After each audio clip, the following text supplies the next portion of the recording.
Hello बच्चों, हमारे YouTube channel में आपका हार्दिक स्वागत है।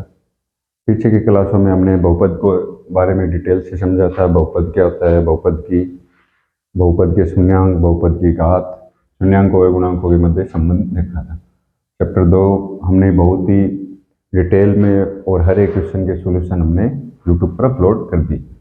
जो बहुपद देखना चाहता है वो पीछे वाली क्लासों को जरूर देखें। अब पहला चैप्टर पढ़ते हैं, रियल नंबर, वास्तविक संख्याएं। पहला चैप्टर है क्लास 10th आरबीएससी बोर्ड।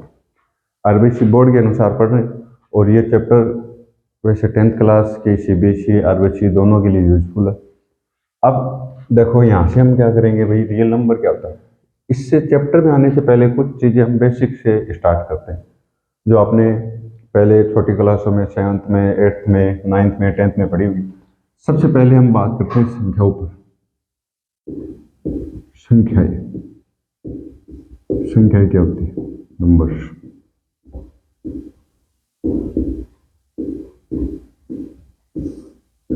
संख्याओं की बात करेंगे। संख्या में सबसे पहली जो संख्या होती है वो है प्राकृत संख्या। कौन बताएगा भाई प्राकृत संख्याओं के बारे में? प्राकृत संख्या क्या होती है? Natural numbers. Natural numbers. Basic चीजें हम देखेंगे, क्योंकि संख्याओं से पहले ये संख्याएं बहुत जरूरी है। नेचुरल नंबर को सीधे मैं लिख रहा हूँ कैपिटल एन से रिप्रेजेंट करते या व्यक्त करते। नेचुरल नंबर क्या होता है भाई? जो काउंटिंग नंबर होते हैं ना, 1 2 3 4 जैसे आगे तक चलता रहता है। गिनती की संख्या या काउंटिंग नंबर्स को जो बोलते हैं उन्हें क्या कहते हैं? प्राकृत संख्या। समझने के लिए हमेशा क्या बोलते हैं? Counting number. क्लियर है बात? फिर इसके बाद हम पढ़ेंगे पूर्ण संख्याएं। पूर्ण संख्याएं क्या होती है? पूर्ण संख्या, पूर्ण संख्या, होल नंबर्स।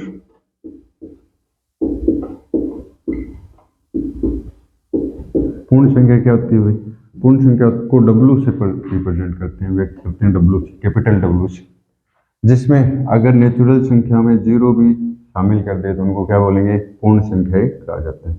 जैसे 1 2 3 और सारी प्राकृत संख्याएं आ जाएगी। या प्राकृत संख्याओं में 0 शामिल करने पर क्या कौन सी संख्या बनती है? पूर्ण संख्याएं बनती है। फिर बाद में आता है पूर्णांक, इंटेजर्स। पूर्णांक संख्या, इसको क्या बोलते हैं? इंटेजर्स। इंटेजर्स पूर्णांक संख्या। पूर्णांक संख्या क्या होती है? ऋणात्मक व धनात्मक संख्या। ऋणात्मक कैसी संख्या है? काउंटिंग वाली। जैसे मैं लिखूं -3 -2 -1 0 1 2 3 रेस्ट।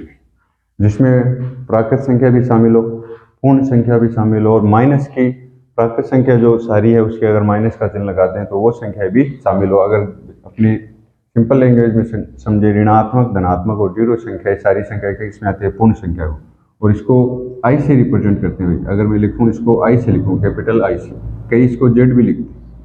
क्लियर है बात? अब इसके बाद में प्राकृत संख्या पढ़ ली, पूर्ण पढ़ ली, पूर्णांक। फिर पढ़ते हैं परिमेय संख्या। परिमेय संख्या, रेशनल नंबर्स। Rational number.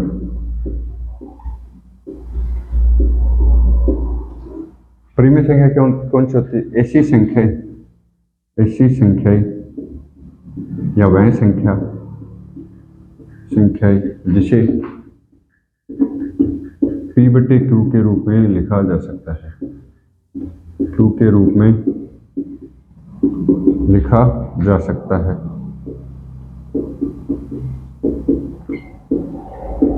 परिमेय संख्या कहलाती है। और Q क्या नहीं होना चाहिए? जहां Q क्या नहीं होना चाहिए? 0 नहीं होना चाहिए। क्यों नहीं होना चाहिए भाई? अगर Q 0 हो गया तो ये क्या हो जाएगा? अपरिभाषित पद हो जाएगा, क्योंकि किसी भी संख्या का 0 में, किसी भी संख्या में 0 का भाग नहीं जाता। उसके बाद पढ़ेंगे हम अपरिमेय संख्या। अपरिमेय संख्या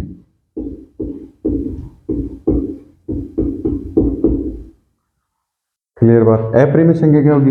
जो परिमेय नहीं है वो सारी क्या बचती है? अपरिमेय। ऐसी संख्या जिसे p बटे q के रूप में नहीं लिखा जा सकता है परिमेय संख्या कहलाती है। देखो परिमेय संख्या को किससे रिप्रेजेंट करते हैं? कैपिटल Q से। और इरेशनल नंबर, परिमेय संख्या को क्या बोलते हैं भाई? इरेशनल।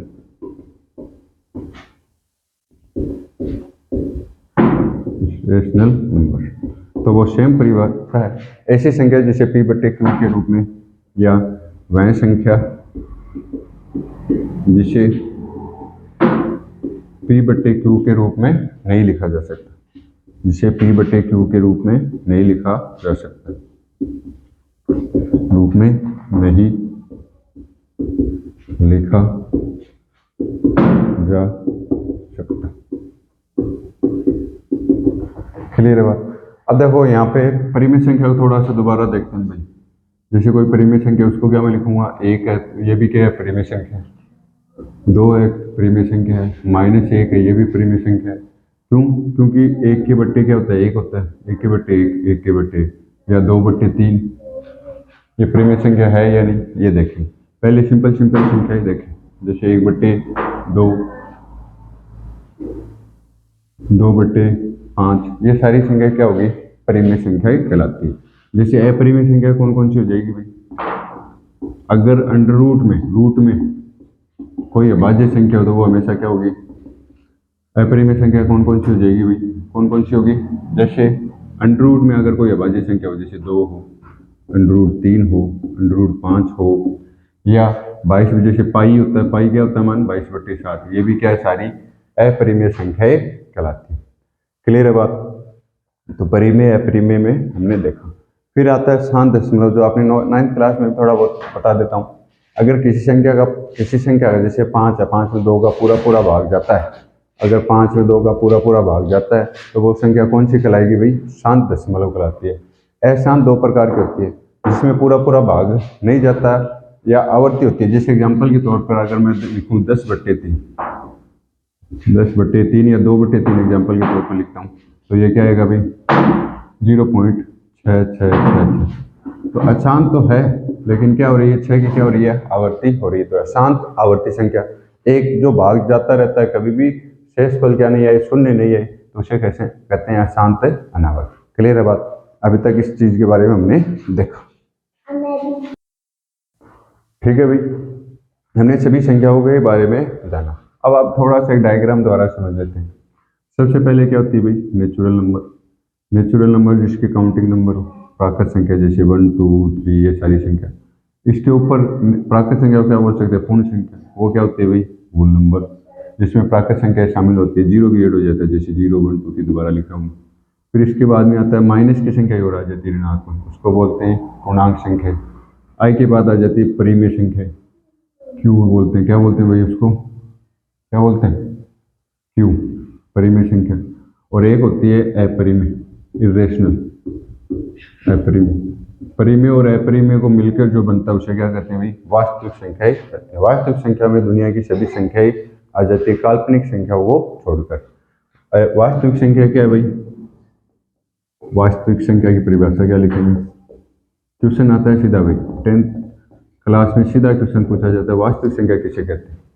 परिमेय व अपरिमेय संख्याओं के समूह को, परिमेय व अपरिमेय संख्या के समूह को वास्तविक संख्याएं कहा जाता है। अपरिमेय संख्या के समूह को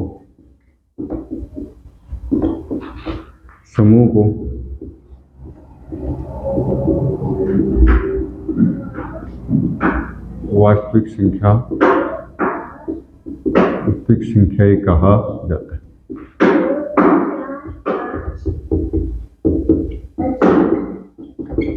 है। वास्तविक संख्याएं कहा जाता है। ठीक है, अब इसके बाद में बात करते हैं कि इस चैप्टर में हमें क्या पढ़ना है, हमारे लिए जरूरी क्या है, जो हमें 90+ आउट ऑफ 100 मार्क्स अचीव करने में मदद करे, 90+ मार्क प्राप्त करने में हमें मदद करे, वो चीज़ हमें बताइए। तो वो चीज़ क्या है भाई? बहुपद में जैसे हमने 2 चीज़ देखी थी कि बहुपद क्या होता है। बहुपद में एक चीज़ पढ़ी थी शून्यांक, दूसरी पढ़ी थी द्विघात बहुपद के शून्यांक निकालना, फिर द्विघात बहुपद शून्यांकों के मध्य संबंध, और फिर शून्यांकों का योगफल और गुणनफल दिया हो तो क्या निकालते थे? द्विघात बहुपद। अब आता है वास्तविक संख्याओं के बारे में।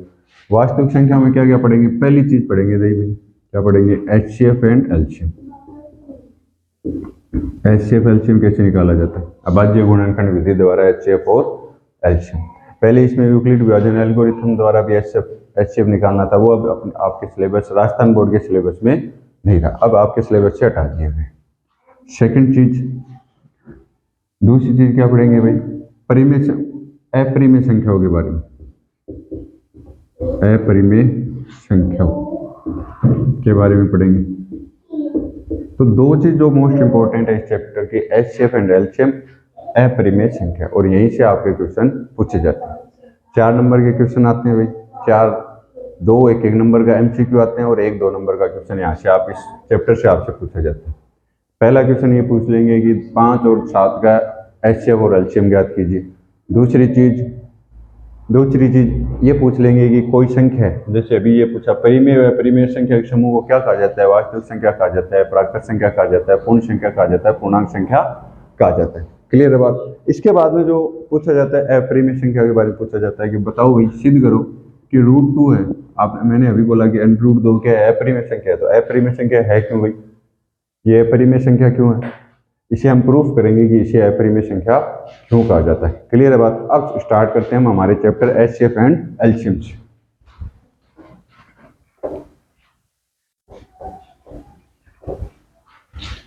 जैसे सबसे पहले जैसे एग्जांपल कोई दे दे आपको, ये बोलते हैं कि 6 व 10 का HCF एंड एलसीएम ज्ञात करो।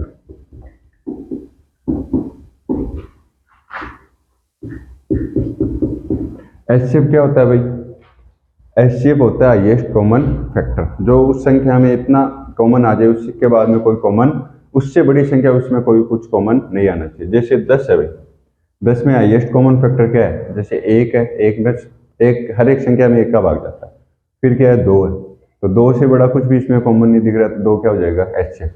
एलसीएम क्या होता है, लोएस्ट कॉमन फैक्टर। कैसे ज्ञात करते हैं, सबसे पहला काम जो आपको करना है एलसीएम निकालने का, तो भाई मेथड सीधा सा है, पहले एलसीएम देखो तो क्या करना है, 6 और 10 के गुणनखंड कर लेने आपको 6, अब भाग देना सबसे अभाज्य संख्याओं का ही भाग देना है भाई। यहाँ पे 6 में 2 का भाग देंगे 3, और 10 में 2 का भाग देंगे 5। अब 3 और 5 में 2 का भाग जाता नहीं, उसके बाद अभाज्य संख्या आती है 3 में 1 का भाग, 3 का भाग एक बार, 5 में जाता नहीं तो 5 को 5 5 में 5 का भाग एक बार, और ये 1। तो एलसीएम जो निकलेगा, तो यहाँ से 6 और 10, इन सभी संख्याओं का गुणनफल क्या होता है, एलसीएम होता है। 2 गुणा 3 गुणा 6, तो क्या हो जाएगा, 2 3 6 और 6 36, सॉरी 5, यहाँ गलती से लिख दिया, 15, 2 3 6 और 5 30, तो गुणा करोगे तो क्या आ जाएगा, एलसीएम 30। एलसीएम होता है क्या है भाई, एक ऐसी संख्या देखनी है जिसमें 6 का भी भाग चला जाए और 10 का भी चला जाए। अब आप बोलोगे कि 60 है, 60 में 6 का भी जाता है और 10 का भी जाता है, लेकिन यहाँ पे एलसीएम अभी लघुत्तम समापत्ति है, लघुत्तम देखना, उससे छोटी संख्या नहीं जानी चाहिए, बड़ी तो बहुत सही मिल जाएगी अपने आप। क्यों, जैसे 30 है, 30 का गुणे सारी संख्या क्या होगी, 6 और 10 के पाड़े में आएगी या टेबल में आती है, लेकिन हमें 6 और 10 की वो संख्या चाहिए जो पहली संख्या हो जिसमें भाग चला जाए। जैसे बड़ी संख्या ले लो, इसमें 10 की टेबल बोलो, 10 20 और 30, 30 में 6 का भी भाग जाता है और 10 का, और ये है इसके मेथड। ये आपको देसी तरीका होता है सीधा, ये इसका मेथड। क्लियर है। फिर एलसीएम में क्या होता है, अलग अलग गुणा करो, अलग अलग अभाज्य गुणनखंड करना है, अभाज्य संख्या ही होनी चाहिए, ये सारी की अभाज्य संख्या पता होगी आपको। ऐसी संख्या जिसका एक और वह सब स्वयं संख्या के अतिरिक्त कोई गुणनखंड ना हो। जैसे 7 है, 7 का गुणनखंड 1 होता है या 7 होता है। जैसे 11 का गुणनखंड 1 होता है, 11 होता है। तो 6 को क्या लिखेंगे, 2 गुणा 3। 10 है, 10 को क्या लिखूंगा, 2 गुणा 5। यहाँ देखो भाई कॉमन क्या आ रहा है दोनों में, 2 आ रहा है, तो एलसीएम क्या हो जाएगा, 6 गुणा 10 का 2 आ जाएगा। क्लियर है बात। तो यहाँ से हमने एलसीएम और एलसीएम के बारे में देखा। अब इसका हम डिटेल डिस्कशन क्या करेंगे, चैप्टर नंबर 1 रियल नंबर वास्तविक संख्या की एक्सरसाइज प्रश्नावली 1.1 में डिटेल डिस्कशन, हम डिटेल सॉल्यूशन हम इससे यहाँ से निकालेंगे। तो इसको हम समझिए, कोई भी डाउट रहता है तो आप कमेंट बॉक्स के माध्यम से मुझे समझाइए। तो वीडियो को लाइक और कमेंट व सब्सक्राइब कीजिए।